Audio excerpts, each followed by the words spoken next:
Konnichiwa buddies, this is Chris Sniper once again. Nandito pa rin tayo sa site natin sa Tudela, Misamis Occidental. Dito sa Osamis. Okay? Ang area na to ay pangalawang area na rinirmap natin sa area nila ni Brother Giovanni saka kay Kuya Leon. Okay? So ngayon, may papakita na naman kami na dig site. Actually, dalawa ito eh. Sikapin namin mapakita lahat. Pero itong dig site namin ngayon ay maganda to. I-explain namin maya. Then, sana may matutunan kayo. Anyway, ito yung whole team dito ng Team Abaka. Team Abaka, Bansay! Bansay! Dami no. Bibo kami dito. Ganun kami pag mag-remap. We are enjoying the exploration. Then, pasalamat din kami. Nakasama namin ngayon ang Team Turtle. Si Brother Andrew, Pari Andrew, then si Pari Anton. Okay, Bansay Team Turtle. Bansay! Si malapit lang dito. So, previous remap area namin yan, then ongoing ang operation. Okay?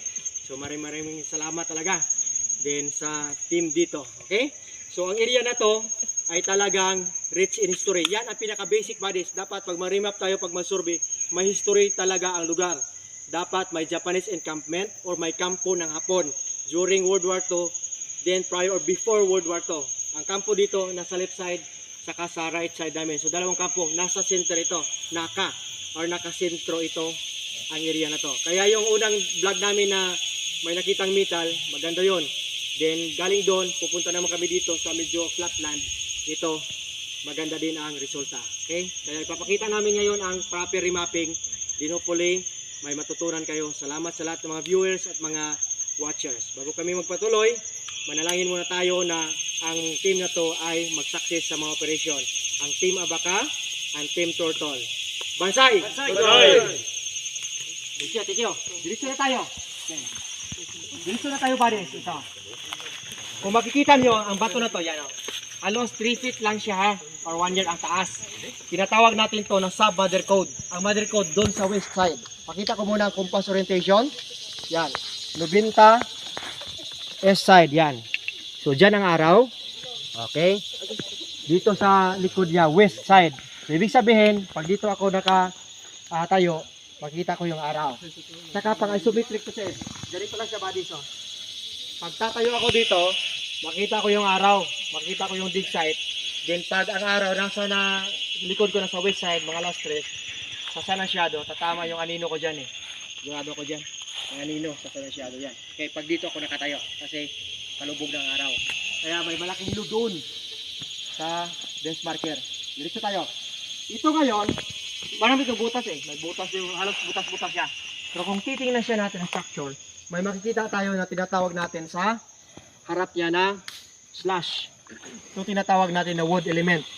Ang slash or wood element ay titira yan sa code 3 at code 4. Ibig sabihin ang compass trigram niya ay 90 degrees saka 135 degrees. Southeast saka east. Okay. Ito, tingnan nyo. Slash. Yun may letter D. Ayan. Okay? So, ibig sabihin ng slash na to, dapat nasa east side ang focus natin, nahanapin natin ang dig site. Okay? So, ano pang remarkable marker dito? Yan, nakaslope siya, 45 degrees. Mayroong paa. Yan o. Okay, pakisukat. Okay, thank you. Yan. 6 inches. No? Yan. Sa baba naman, may paa din dito. Pareha lang siya ng sukat. Pero may hole dito, yan o. Yan, double hole. Okay. So, tingnan natin ang direksyon ng paa, pa-drop siya. Going east. Okay. So, may slash east side. Okay na. Ngayon, may remarkable pa na paa dito na maliit ito. Paa na may butas. Ang paa na to, ito ang magbigay ng sukat. 4 inches lang yan sarado. Yan o. Okay? So, ibig sabihin, ang direksyon natin is due east 4 feet. Okay? Hiyawak bro. Tirahin natin ang 4 feet. Okay, dito. Okay, dyan. Tama ng 4 feet. Yan. Dyan ang item spot natin. Target. Yan. Kita yung 4 feet. Ayan. Okay? So, mangyayari ngayon, kasi na-remap na natin, iti-test dig. Okay. So, ito pakita namin yung trenching namin, or test dig. Ganito nangyari, buddies. Okay? Paliw ko balik ani bro. Dire sa posisyon niya. Pag hukay natin ha, wala pang 1 foot. Lumabas na to eh. Ang laking bato na to. Ayan. Saka may heart siya. Ayan. Diyan sa gilid yan ko yun, no?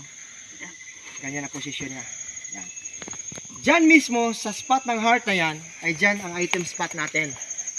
So, ibig sabihin, galing dito, slope, yan. Hindi natin titirahin yan, dito lang sa gilid. Kasi sukat tayo ng 4 feet. Yan. Okay, tingnan natin ang positioning ng heart. Ilagay sa ano. Yan ang 4 feet, oh. Tatama dyan sa heart. Diba?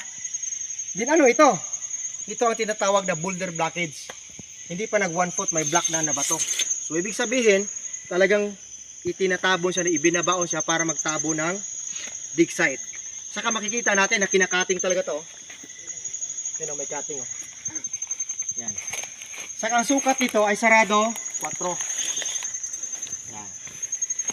Yan o. Yan o, 4. Sa dulo. Diba?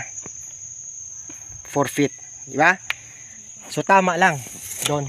So may boulder blockage siya na 4 kasi given doon ang 4 inches. Ang conversion yan is inch to foot.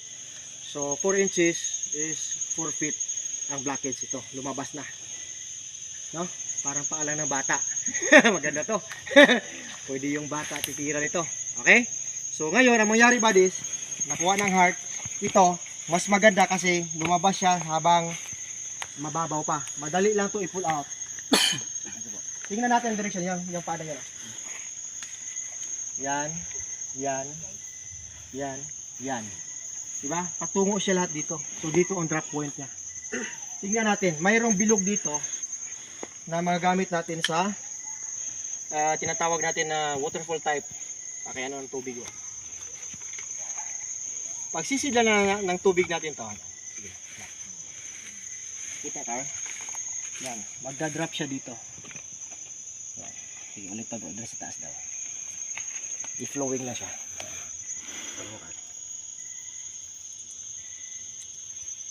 Ayan, di ba? So dito ang tubig. So pag magulan dito talaga, so mababasa to ang dig site natin. So naka-preserve ang items. Okay?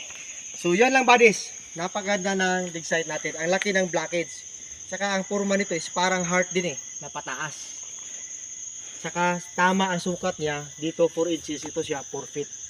So nag-ano siya, nag-coordinate. Ibig sabihin, diyan talaga ang dig site. Yan sa mga detection natin, dyan pa rin ang spot. So kunin siya, indirect digging, din yun na. Abutin lang natin ang cover ng item saka retrieval ng item. Okay? So kaya dalangin ko dito sa team Abaca Squad. Kasi ang dami dito eh. May bunker pa dun eh, doon sa east side. May biglog pa dyan. Hindi na namin mapapakita sa inyo doon. Pero ang ganda doon, may pyramid, no? Okay, kasi medyo madilim na. Okay? So yun lang buddies. Maraming salamat. Thank you for watching.